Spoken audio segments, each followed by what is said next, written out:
I caught my wife trying to openly cheat on me with someone I considered a friend from her iWatch. So last night, my wife of 7 years decided to have a chill-out night. After dinner, she went to the den and was watching her programs while I flitted between watching the Spurs game, football or soccer, and doing some odds and ends that I had planned. Next thing I know, she's got the wine out and has had 2 bottles of the stuff. At around midnight, I went to check on her and seen she was out cold on the couch. I went to scoop her up when her iWatch thing buzzed and a message popped up on the screen. It said something along the lines of, "Haha, I can't do that. My name would knock 7 shades of shit out of me. PPP." I wondered what the fuck that was all about, so I pressed on it, and it was a conversation between my wife and a friend of mine. Now, I wouldn't say this guy's a close friend of mine, but he's someone I've played 5-a-sides with for years, drank with, and have known since we were teenagers. We used to call him Jacket Holder, because when we'd got into scraps as teens, he'd always be the guy holding the jackets while everyone else went for it. Right, so as I said, I pushed on the conversation while this thing is still attached to a wrist and scroll up to the top, and as far as I can tell, it's him that contacts her first, unless she's deleted. There's lots of flirting and wink-winking going on, but nothing that you could outright say was cheating. And then I get to last night, and when she's drunk, she starts openly begging him for sex. I couldn't believe my fucking eyes. I'm paraphrasing here because I can't remember the exact words, but she was saying shit like how much she had always wanted him, how no one would ever find out if he did want to do something, and the last one, that fucking killed me, that she was great at keeping secrets. I tried to scroll on her watch but couldn't find any other messages, and I don't know her phone passcode. I put her in her bed and just sat in the kitchen in shock until I fell asleep, then got up for work about 5:30. When I went to get in my work van, I just slumped down on the wheel and realized I couldn't face it. So I went back in the house, grabbed a half-drunk bottle of vodka, filled to the top with Coke, and went on a walk down the railway line. We live beside a lot of woodland and a disused railway line that goes for miles, and I've walked about half the length of it. I'm sitting under a railway bridge like a fucking troll right now, just seething at the whole thing. You'd probably think there's a fire going from about a mile away due to the steam coming out of my ears. So what do? I don't want to speak to her. I can't even bear the look at her after reading that shit. It was like a dagger through my heart. I just feel like every morsel of love I had for her has evaporated into thin air after reading her begging like that. Fucking yuck. I honestly want to ghost her, man. If I could, I would never speak to her again. The whole "I'm great at keeping secrets" was the thing that really got me though. Like, who even are you? It reeks, but it's a case of how far down the rabbit hole do I want to go? I don't care if I'm being honest, I'm just done. I've never felt so betrayed and disgusted in all my life. The thing is, I've invested so much in her, not just as a partner, but as a person. I loved her so much and thought her personality, and by extension my personality, reflected that of good people. To realize she's a backstabbing snake makes me feel like a snake. I feel like a worse person than I was yesterday. The only way I can describe it is for someone you looked up to, took advice and life lessons from, to suddenly find out they were a pedo or a rapist or just a downright creep. Your entire perception of yourself and who you are would be shattered because you've taken on board what they've said and invested time into a creep. God, I'm rambling nonsense. I apologize. I'm lucky in that our house is owned by my parents, who 6 years ago moved to a retirement village, and we moved in. The house will be bequeathed to me when they die, but I don't, and hopefully won't, own it for a long time. They couldn't be bothered with the upkeep and all the problems, etc., and wanted to see out their final days in peace. So when we do divorce, my soon-to-be ex won't be getting her hands on it. So what do I do then? I'm honestly thinking of just not saying a word and throwing her right out. Also, while walking here, it went through my mind to get my mate who's a locksmith to quietly change the locks today. I could feed her any old garbage about something from the doors being broken. She won't care what's going on anyways, as long as I'm about. Then, after he's done, lock the front door and tell her to come out and look at something out the back. When she comes out, just run back in and lock the door behind me. That sounds childish as fuck, doesn't it? Seriously though, I don't know what I'm gonna do. I'm staring at a bottle right now and my life feels like it has been ripped apart at the seams. As for that prick so-called friend of mine, there's no doubt he was up to something here. There's also no doubt that I wouldn't have caught wind of this at all, so I'll be seeing him very soon. Never mind holding jackets, he'll be holding his face. Wednesday, 28th October. Thank you to everyone who reached out to me after my first post, was really appreciated. So yesterday, after I had written the post and was in a complete mess, 2 dog walkers came over to check on me as I was obviously concerning them. I told them everything, they listened, and the first thing one of them said to me was, "Son, the worst thing you can do right now is drink. It'll cause carnage." I have to thank her for that because I was on the highway to hell at that point. I threw the vodka away, got in touch with a friend, and he said I could come to his for a while to calm down. He was at work but told me where the spare key was. We live in a small town of around 15,000 people and he wasn't too far away, so once I got there, I sat on his couch just trying to calm down. Throughout the morning, I was getting multiple texts and phone calls from my wife asking where I was and what the hell was up, as my work van was still sitting in the driveway and I was nowhere to be seen. I text her back telling her that there was a problem with the engine, so I got a lift into work, which she seemed to buy, as she just texts back saying okay. When my friend got back from his work at about 5 o'clock, I told him everything that had happened and asked him his opinion. I also told him not to tell anyone about jacket holder, as that might then get back to my wife, which I didn't want at this point. I would deal with him later.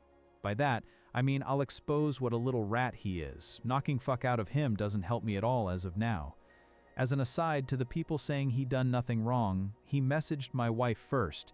He was being extremely flirty. What the fuck is he even playing at, messaging my wife for in the first place? He only knows her in passing, from afar.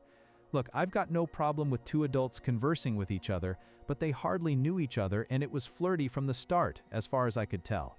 I think they've seen each other while out and about and it's gotten flirty then. So, my friend convinced me to try and keep a low profile and see what I could dig up, but at the same time speak to a lawyer and get the ball rolling in terms of finding out my options, which I have done today. He took me home about 6 o'clock and I was honestly dead on my feet by that point.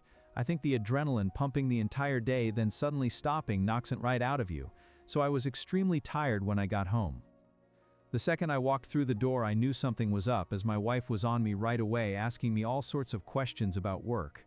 I asked her, why does she even care? She said that I'd left my big flask and my lunch bag in the front passenger side seat and something's been up today. She could feel it. I was about to lie, but I was just too tired. I couldn't be bothered putting any sort of charade up. So I just said, yeah, there is something up. That when I was putting her drunk arse to bed last night, a message came up on her iWatch, which I read, and all the other ones. And that she was a fucking disgusting cheat that I wanted nothing more to do with. Her demeanor went from arms-crossed person in power to scared little girl within about a second. Good at keeping secrets, eh? Begging that little rat for sex, eh? Yep, read it all. She started sobbing and I just walked away and upstairs into the shower. When I got out, she was sitting on the top stair crying still, and the excuses started right away. How she was drunk, vulnerable, had never done anything like that before, how he had messaged her first and it didn't mean anything, she was never going to go through with it. Pretty much everything that everyone on here was saying she would say, like she had the playbook out. The only thing she didn't do was try and blame me. She probably knew I would have thrown her right out the door if she had tried that shit. I told her I wanted a divorce and her out of the house within a month. Also told her that she was moving to the spare room. I've been pretty much ignoring her ever since, just scowling at her and shaking my head when she starts waffling nonsense. I don't want to hear it. She slept in the spare room last night and I haven't spoken or texted with her at all today. If I'm lucky, maybe she'll be gone when I get back from work, but my luck's not that good, I suppose. On getting her out though, I was telling my parents what was happening, and my mother was adamant I wasn't throwing her out onto the streets. Her and my mother are close and always have been. We'd have been together 11 years in December. My mother was saying she made a mistake and that we should sort it out like adults, that we've been through too much together and that she didn't actually do anything, it was just words. She completely took her side over mine, couldn't believe it. Could this fuck me here? Like, do I have no right to ask her to leave if my mother is against it? It's literally going to be my house when my parents pass and I did nothing wrong, so I'm not leaving. It's probably going to turn into War of the Roses Part 2. I managed to get myself an appointment with a divorce lawyer for next week, so I'll be going to that to discuss my options. Until then, I'm just going to ignore my soon-to-be ex-wife, I guess. I know she's probably not going to admit anything now. I'll never know if she was a really good liar or she was just talking shit to him to get him on side with her for an affair. Anyways, sorry about the delay in the update, just got the chance to write it now as I'm finishing work. Well, back to the funhouse, I guess. Monday, 16th November. It's now been 20 days since I found out my wife was trying to cheat on me with my friend, and the situation has become hellish. I gave her a month to get out, and she's been sleeping in the spare room, but it's clear now she doesn't have any intention of going after she got in the ear of my mother. She doesn't have anywhere to go at any rate, but that's not my problem. I've seen my divorce lawyer multiple times and am now in the process of drawing up a divorce petition and having my wife serve divorce papers. I've also opened my own bank account and taken 50% of the balance from our shared account. The atmosphere around the house has been weird, to say the least. The living room has turned into a no man's land where no one frequents, as we both spend the majority of our times in our rooms. I've also intentionally been working late a lot so I don't have to interact with her much. I had been completely ignoring her, but after reading about the 180, have started implementing that and been civil, if a little cold towards her. I'm so glad I did this, as I was beginning to feel like a monster refusing to acknowledge her existence. It was not the right way to behave, and I ended up feeling like the one who had wronged her, rather than the other way about. The only time I broke from the 180 was when I walked into the bathroom last week, and she was sitting on the floor by the bath crying. I helped her up, and instinctively gave her a hug, though it was more of a there type hug than one with much love attached to it. The sad thing is that I'm so suspicious of her now that I wouldn't put it past her to be waiting on me coming in so she could put on a performance. The thing is that probably isn't even true. But this is the sort of shit that's going through my head in this environment. It's just toxic. She's been crowing about how she'll do anything and everything to save this marriage, anything to prove to me that it was just a silly mistake, so I brought up a lie detector test.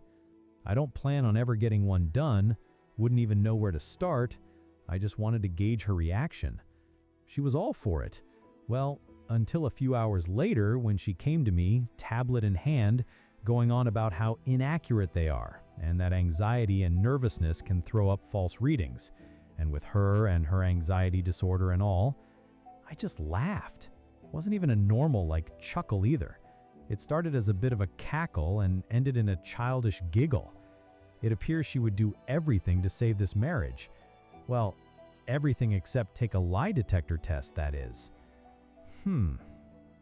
It doesn't even matter anyway. I meant what I said in my op. Every morsel of love I had for her disappeared into the atmosphere after I read her say those horrible things. I don't see her as my true love anymore, the person I could tell anything to and would trust with my life. I just see trash. Trash that needs taken out before it stinks the place up. Jacket Holder has been the talk of the town since I exposed him to our friend group a few weeks back. It's safe to say he has no friends left among us and has been completely ostracized. I tried phoning him a few times, but he refused to answer, then blocked my number. Fuck that little rat. I hope it was worth it. I've spoken to my mother multiple times about this, and during a heated argument asked her why she was taking my wife's side. Was there something she wasn't telling me here? What was she expecting? Us to live like roommates? Go on like nothing happened? It's ridiculous. She said she has always seen my wife as the daughter she never had but always wanted. My mother had a stillborn daughter before I was born, and it has haunted her. So she latched onto my wife and is done since we got together. As I said previously, they have a close bond. The fact my wife doesn't have any family and only a few friends who have their own busy lives and families means if I threw her out, she would be all alone, and my mom thinks that's unacceptable, especially during a pandemic. She tried to get me to come to a compromise, saying that in 3 or 4 months we can look at it again and see where we are mentally, and is pushing me to try couples counseling before I throw in the towel. I'm not doing that. The thought of being in the same house as my wife over Christmas makes me feel ill. She'll want to do it right as she does every year, and it'll be a complete shit show. My dad, God love him, has never been much of a talker. Never up nor down, just always there. He's a quiet, proud, but timid man, and my mother's word has always been the one that matters in our house. People on here have been telling me that I'm selfish and spoiled because it's not my house and I have no right to make demands, but It's now a case of my wife or me for my parents. If worse comes to worse, then I'm ready to walk out the door and never come back. Fuck this house. I have to be able to look at myself in the mirror with some semblance of self-respect, and someone has to keep their word in this debacle. If I do leave, my friend has said I can stay with him for a few weeks or so till I get myself sorted. If I do walk out that door, though, I'm done with my parents. I'll never speak to them again in my life. They'll probably see it as me giving up on them, me walking away without trying to at least have a go at fixing things first. I see it as them choosing someone who broke my heart over me. Like, what will be the logistics of this once I'm gone? Just her staying there herself, my mother and father looking after a backstabber while their flesh and blood goes off alone? A little more info on the house. My parents let us move in a year after our wedding. It was an apparent belated wedding gift, although that was just the chatter from them at the time. They were always planning on moving out and moving us in. I've spent tens of thousands on it over the years, but that's neither here nor there. I have fantasies of leaving this all behind, going somewhere new and starting again, but I don't have anywhere else to go. I've lived in this town my entire life. It's all I know. Am I being too harsh here? I'm literally ready to slingshot my parents right out of my life, but I feel so torn. Why am I the one who has to lose everything and everyone? I've tried to be good, and I always thought you make your own luck and that good things happen to good people. Maybe I'm not as good as I think I am. Maybe I deserve all I fucking get. Wednesday, December 2nd. Well, since this morning, I no longer call that house home. I seen on the calendar that my wife had a hospital appointment with her ophthalmologist, so knowing she would be gone for a few hours, I took that as an opportunity to get my stuff together and move out, which I have. After getting my things moved and sorted, I just put the house keys on the kitchen table, along with the divorce papers I received from the divorce lawyer last week, and was on my way. I've blocked both my wife and mother's numbers, and any communication I have with my wife going forward will be done through my lawyer. In terms of my living situation, I'm staying with a friend for a week or two, but hopefully I should be in my own rented place before Christmas. I haven't spoken to my parents in a few weeks. Last time we spoke was via text, and I tried to tell my mother in explicit detail the things my wife was saying during her texts to Jacket Holder, why it hurt me so much, and why I didn't think it was her first time doing it with the whole "I'm good at keeping secrets" comment, and thus could never trust her again. My mother texts back saying she couldn't speak to me when I was like this, and she would let me cool off. She tried to phone me a few days ago, and I just blanked her call, and as said a bit further up, since today have blocked her number. I feel so let down by my parents, and at this point it almost feels worse than the original betrayal from my wife.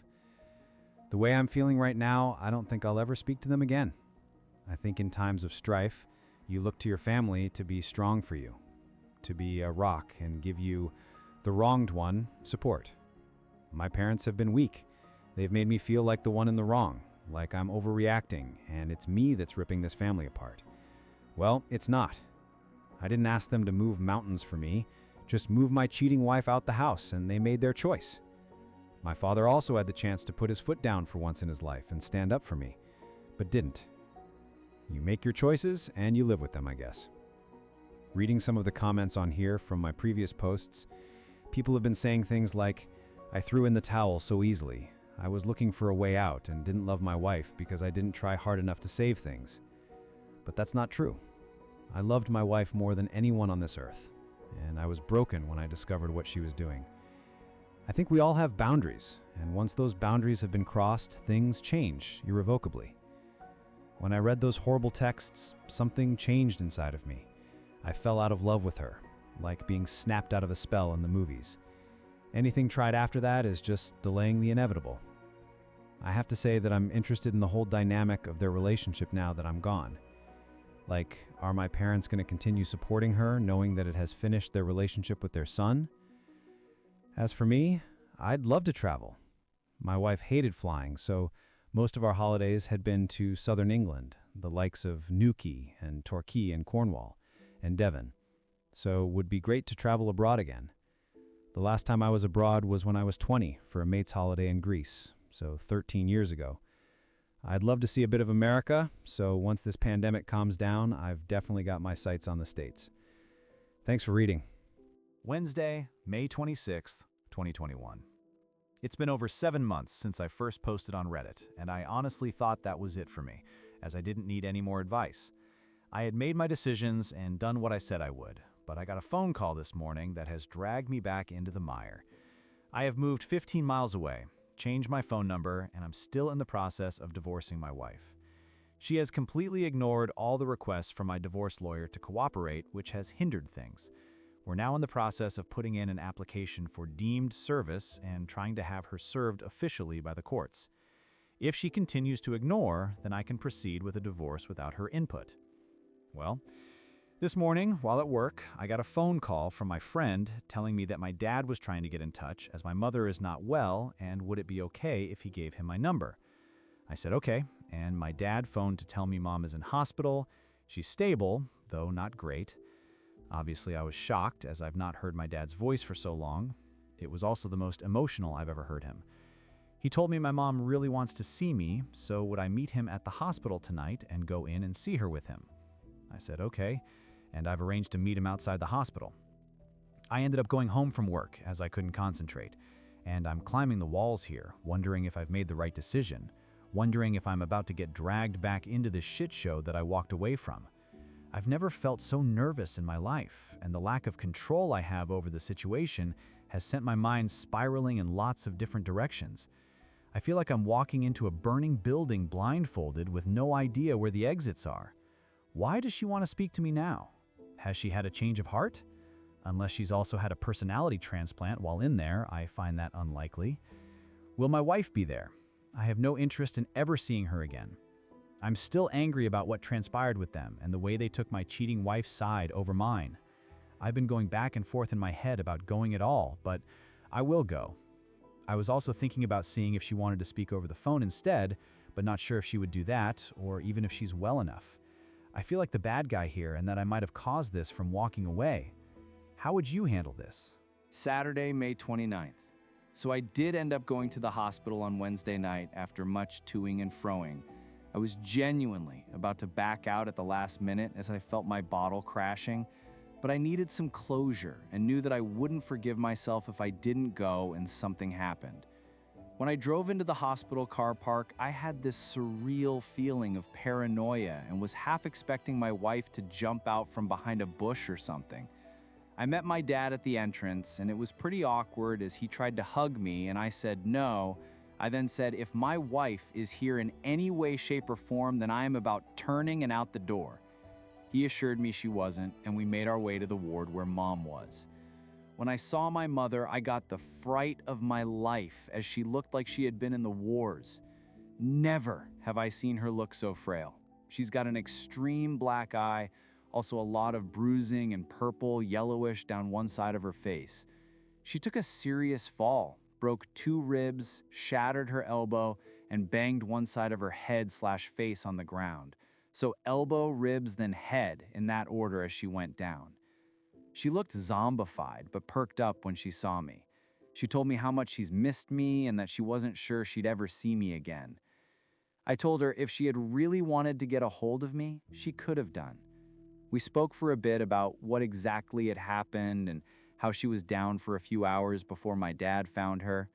Also that she was determined to get back to normal and mend bridges with me. I brought up my wife and that I had been pushing for a divorce, but she was either ignoring the letters or wasn't getting them. So I asked if she's still in the house. Mom admitted she was, and Dad started to look uncomfortable. I just looked away in disgust. Mom started saying how lost my wife is without me and that she's not in a good way. I knew then that nothing will change. She's not had an epiphany or seeing things from a new perspective. She just wants the status quo back. She said that the house is my home and always will be, but I told her I don't want it. It means nothing to me anymore, and all it holds are bad memories. I stayed for under an hour, all in all. When I left, I said, if I want to get in contact, I will, but don't be waiting over the phone for me to call, as you might be waiting a while. When Dad walked me out, he asked if I would keep in touch with him, and I said I would. Whether that's right or wrong, I don't know. Time will tell. When I got home, my emotions were a bit all over the place, from sadness to anger, but I'm glad I went. Couldn't help think about my wife as well and what she once meant to me. It'll never not hurt. When I think about everything that's happened in the last 7 months, it honestly doesn't feel real. The speed at which everything fell apart was just spellbinding. I know life comes at you fast, especially when you're not paying attention. And I wasn't paying attention. It was just sheer luck I found out about her trying to cheat on me. Cosmic coincidence, nothing more. I never saw the signs or put everything together. I just saw something on her watch and it tore my fucking life apart. I know now that it wasn't the only time. I know it in my heart. I see what she is and feel no love for her, only contempt. I feel she stole the best years of my life. When I think about all the good times, they're just soured. It feels like someone else's life, not mine. My friend was saying I should see a therapist or something to try and let everything out, or else this will fundamentally change who I am and the way I build relationships going forward. That's something I'm going to do, I think, as I do feel a bit broken inside. The last 7 months have been the worst of my life, but I'd rather they happen than been kept in the dark. I'm just hurt that it happened the way it did, but you can't choose the way someone fucks you over, I suppose. You just have to learn from it. I remember reading about loyalty being the most undervalued character trait, and I see that now. It's probably because you don't really know if someone is truly loyal to you until, well, they're not. It's not something you deal with every day, but now more than ever, I know how important a trait it is. Tuesday, July 20th. Firstly, I'm now in the home stretch in terms of divorce from my wife. She signed the divorce papers and sent them to my divorce lawyer, so all that's left now are the formalities. She sent me a message via my dad where she said she's sorry for not letting me move on, that she thought she could save things, but now she knows she can't, and she has to move on for her own well-being.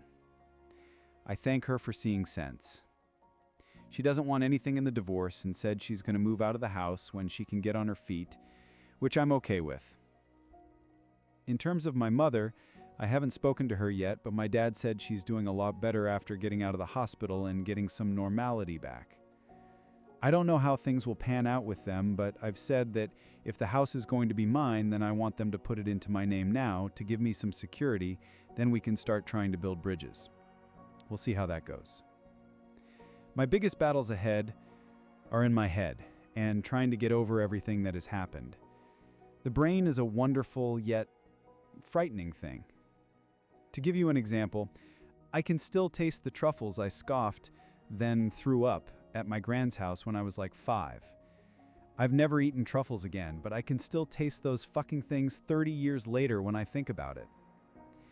What I'm getting at is I don't want to harbor thoughts, feelings, and opinions about everything that's happened 30 years down the road.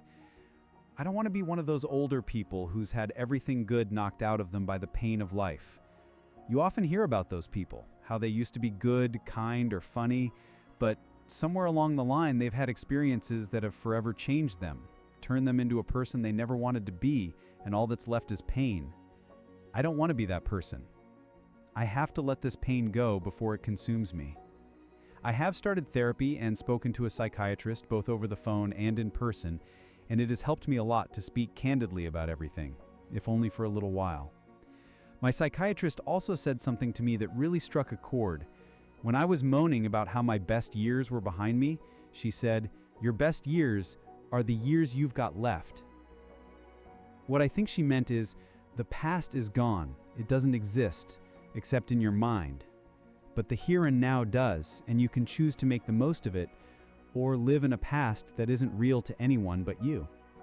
It's definitely a phrase I'm going to try and remember when I feel down. I said in one of the previous posts that I wanted to travel, and that is finally happening. My friend has committed to coming with me, and we're booking a flight to New York at the beginning of October for a week. Really looking forward to it. Always wanted to see New York when the leaves change. Reminds me of that movie, You've Got Mail. I want this to just be the beginning of my adventures in terms of traveling. I want my latter 30s to be littered with memories from escapades I've had abroad. Well, that's the plan anyway. All I know is that for the first time in what seems like a long time, I'm waking up with hope in my heart and walking with a spring in my step. If that's not progress, then I don't know what is. Wednesday, October 27th. Well, it's now been a year since my first post on Reddit, so thought it would be fitting to give one last update and end things here. First things first, I'm now officially divorced. Feels like a weight has been lifted, but also a firm end to what was nearly a third of my life. I actually saw my ex-wife for the first time since last December as I was walking into a shop in the town center about a month back after visiting a friend. She was opening the door to walk out just as I was walking in. We were both wearing masks, but I noticed it was her right away, and we made eye contact. She mumbled something that I couldn't make out. Then we just sort of stared at each other for a few seconds. Then I walked inside. As I was walking around the shop, this feeling of utter sadness just enveloped me, and I had to take a minute to compose myself. It just goes to show, all it takes is one look for you to feel straight back to square one. Do I miss her? No. I miss the person I thought she was, but that person doesn't exist anymore. If she ever did. I don't wish her hurt or hardship, though. I really don't. I just refuse to move forward any longer with hatred in my heart. The only person it'll burden in the long run is me. I also found out from a friend's girlfriend that she was sure she saw my ex-wife outside a pub in the city all over another guy a couple of years back. Apparently, she never said anything to me or my friend because she wasn't sure it was her and she didn't want to meddle. I'm extremely pissed off with her, as I could have done with that information years ago. It's hardly conclusive, but I could have confirmed if she was out that night, etc., and it would have saved me a lot of heartache in the long run. Now I know why I've never liked her. One of the reasons we wanted to book a flight to New York in October, apart from wanting to see NY in autumn, was that the travel ban between the USA and UK was supposed to be lifting in September for fully vaccinated travelers.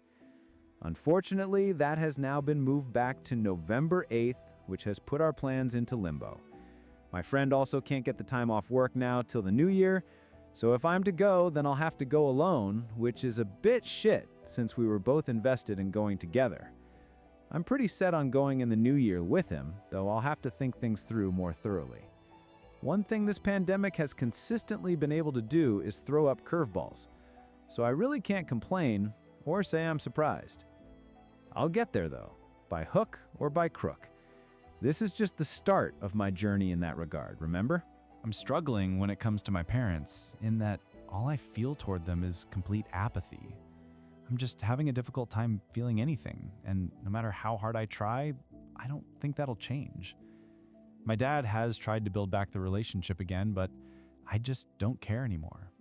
That might sound harsh, but it's the truth. I said in my last post that I wanted them to put the house in my name, though I haven't followed up on that. I think I was just angry at the time and wanted to assert some dominance at the outset of our conversations, but I really couldn't give a fuck about that house. I think I would rather live in the house from Nightmare on Elm Street than there. It wouldn't change anything anyway. It can't turn back time, unless it's turned into a time-traveling house since I've gone, or circumvent what they did.